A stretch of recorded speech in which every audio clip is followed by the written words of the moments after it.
The race for love is on.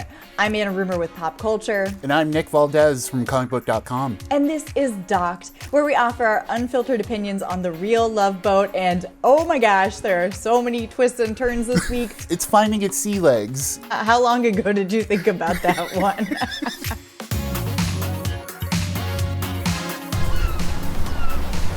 I can't even describe how much things are getting shifted in this 7th episode.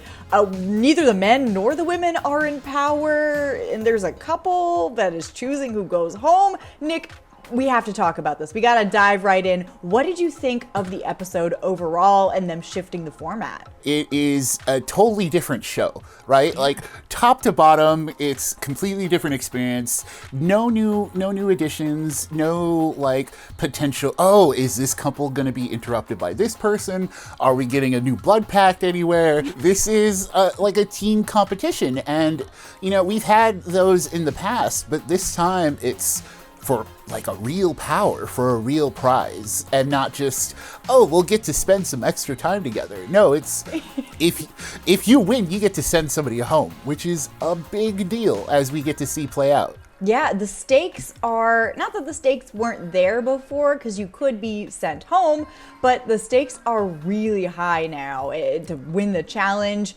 to be more competitive in who you're sending home. I'm loving it. This is great. Absolutely. This show continues to surprise me. Like every week there's something fun, something different. When we get on board the boat this week, we've got the new couples from last week's sail away ceremony kind of finding their sea legs as well.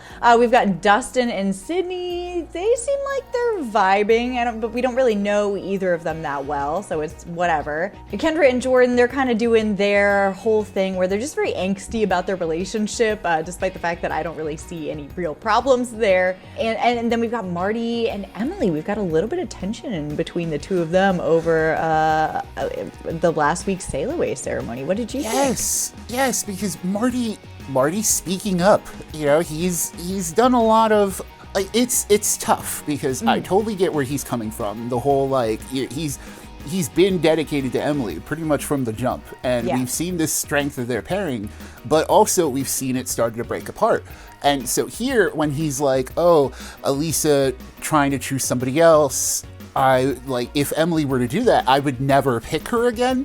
Yeah, it sounds a little overt, like it sounds aggressive, but at the same time, like I kind of get it. Like if you've been with her this entire time and are planning to get to the end of the competition with her, I would feel kind of hurt if suddenly she was like, oh, I'm into somebody else after making it through 7 weeks with me. I don't know. And I was totally on your side and on Marty's side. I mean, he said it kind of aggressively, but yeah, I get it. If you're with someone this whole time and they kind of betray you in the sense that this is a game show, I also would not go back to that fount. I was surprised that Emily really took issue with that.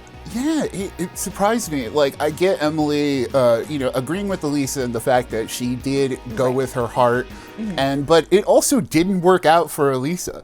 So that should tell you something about that, right? Like but Elisa and Nathan's situation is also completely different. They didn't like each other. Exactly. They both made the right choice. It just resulted in Elisa having to leave, you know? She should have left him, and he should not have gone back to her. So, I don't know. It worked out how it worked out. You know, maybe Marty being the older one, maybe he sees that part of it, and Emily might not. She sees the more romantic side of it.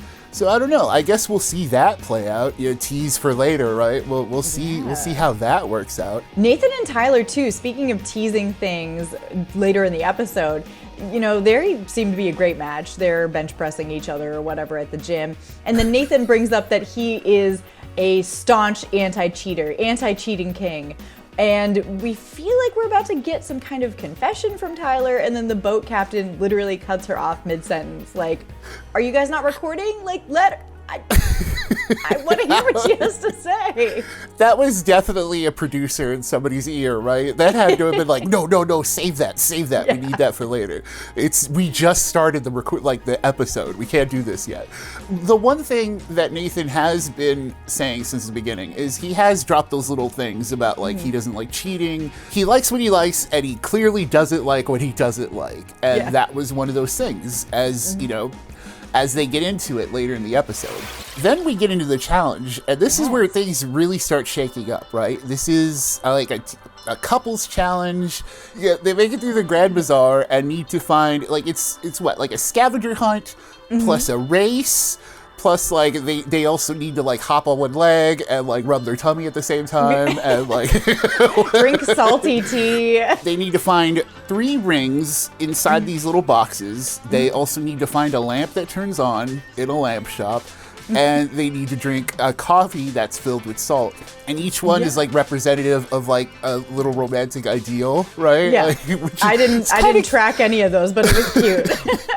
It is cute. Like it's just a cute little. Oh, okay. I see what you're doing. Like, yeah. I think the salty coffee one was pretty funny because when we get to see Daniel and Ks'Lyn, when Daniel's drinking it, Ks'Lyn's like, "Oh, this is for all the salty moments I'm gonna give you like through our relationship," and I'm like, "Oh, this is cute. This is fun."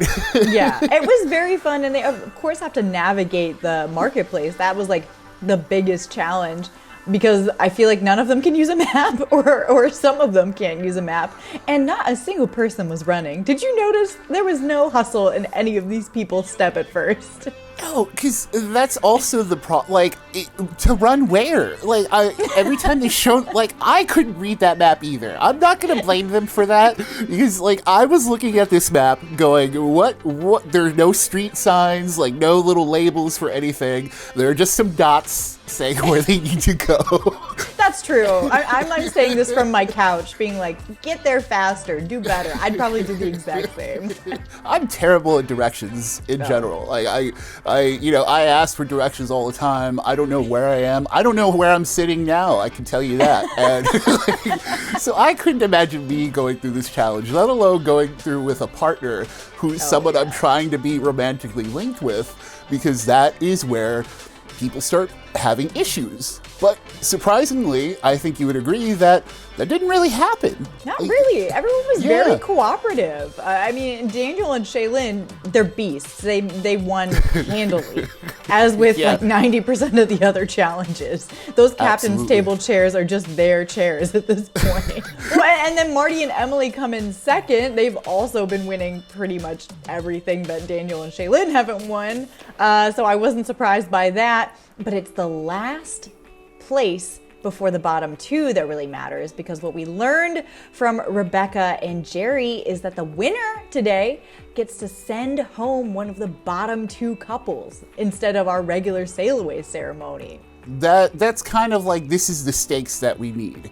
Yeah. I feel like maybe if we had this before, like a danger of elimination before, maybe the challenges would have added that a little more spice. But I liked it here, and they could only eliminate the bottom 2, which is kind of a cop-out, I gotta say. I thought it was good. At least it saved, or it created a little bit of extra tension, because you were waiting for that 3rd place spot. Like, ooh, who's gonna save themselves?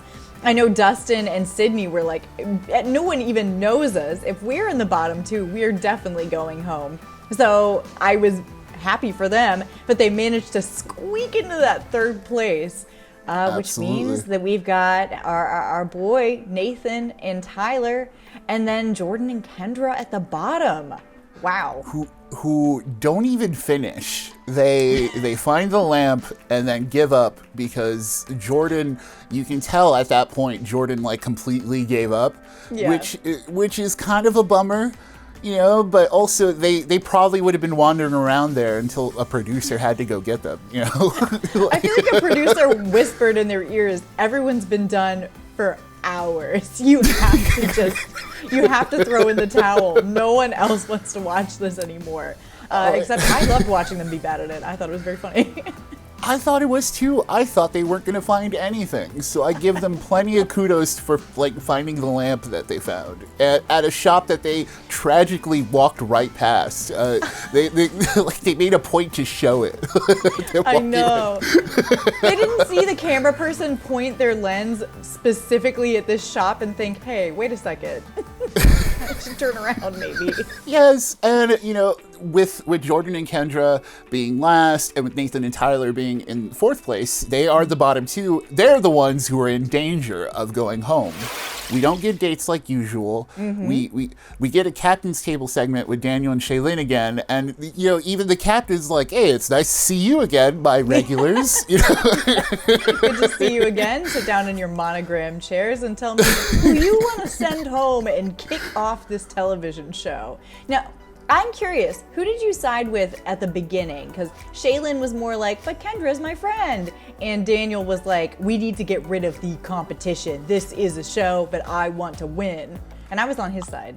Yeah, obviously. Right? Like, this is, I get it, it's the common reality show thing, right? Of like, I didn't come here to make friends. When he says we really need to win and we need to send the ones, like, I believed his Jordan and Kendra thing because they are a couple who's been there also, you know, a long time.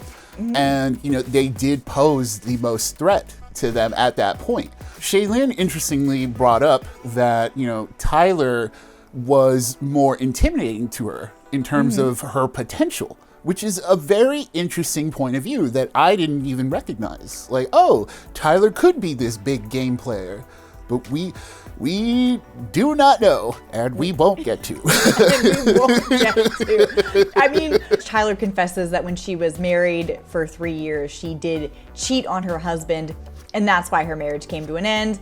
They were playing this really ominous music over this confession, but Nathan turned out to be a very forgiving king, and he was like, oh, that's okay, everyone makes mistakes. I was like, oh, okay, good. Nathan. Oh, just... Every week he gives us something more. This is like, every week I understand why Elisa was so trying to get him to open up, because he's clearly he's not a bad person. He didn't immediately dismiss Tyler for cheating. He straight up said that was your past. Yeah. If you didn't do that, maybe you wouldn't be here today. And you know, it was a very kind of mature way to look at it, and you know, because he was really into her. He was even saying like, you know, if we don't make it, I'll go visit you in Florida, which is a big deal because Florida, you know. So yeah, that's a huge commitment. For the producers hiding the secret, I thought it was going to be bigger. Me too. I don't know. I was like, oh, we didn't get this at the beginning. It's really got to like fester all the way to the end. And then she said that, and I was like, oh, well, yeah, that's kind of what I thought it would be at the bare bones level. Nothing too crazy. When we come to the sail away ceremony, I mean, I was shocked, but not shocked to see that Tyler and Nathan are the ones who get sent home. Oh, man, this breaks my heart. Because I've like through these weeks, Nathan has been our guidepost. He has been our main character. What a journey we've been on with him. At first, we kind of thought he was a dud, and then we liked him ironically, and then we liked him unironically.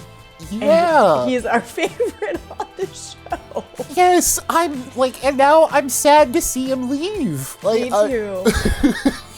He's completed this entire journey over these 7 episodes, and like a completely different person than when he like first arrived.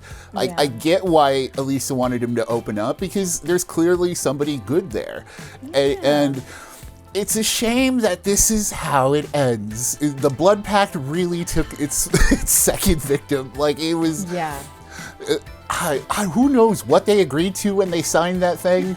Clearly, it was something explosive, because once it was broken, both of them were not long for the ship. Yes, and they took down Tyler with them, which is a shame, because like we just started getting to know her, and Nathan and Tyler were already an interesting couple. But as Daniel and Shaylin talked about during the sail away ceremony, like there we go, they were growing at the right time. and growing stronger, and they would have been a tough team to beat, which is a decision that I can agree with. Like, I understand that gameplay-wise. What do you think? Yeah, I think they made totally the right decision gameplay-wise. I mean, Jordan and Kendra, they're always kind of up and down and all around, and I don't know. They're not hard to beat. They haven't won a single challenge. Nathan and Tyler, growing in the stocks, lovable. Seems like there's a real connection there. It's sad to watch someone make the right choice that is wrong for me as a viewer who likes Nathan and Tyler. I don't really know her that much. Yeah, I don't know Tyler that well either, but she seemed interesting, and she did. you know, not interesting enough. Yeah. Well, imagine also going on national television to admit you cheated on your husband and you're gone in 2 episodes. That is wild. That has to hurt. That has to hurt. Absolutely. And Nathan committed himself to going to Florida, only to go home now. So he made the true sacrifice for all of us. So we're devastated about that, and we've got just the other couples left. We got Nathan and Shaylin, or not Nathan and Shaylin, I wish. Daniel and Shaylin, Jordan and Kendra, Marty and Emily, and then Dustin and Sydney, who I barely know. And they're all going to Athens next week for what looks like a dramatic new episode. We're only halfway through? That kind of surprises me more than anything. I feel like, I thought after this, I was like, okay, is this the game now? Couplers are going to compete until they eliminate each other. But no, we're going to get new people in next week. Like, I think they said like 2 men and 2 women, which is going to be interesting. And we'll see where that goes. I thought this was like the semifinals. We're not. We're halfway through now. I can't wait. There's more real Love Boat for us to watch. I'm hoping someone can come along and replace Nathan, because he is going to be a big missing piece from now on. Giant Nathan-shaped hole in our hearts. But you can fill that hole in your heart. You can join us every week to watch us recap the real Love Boat here on Docked. And until then, ciao for now.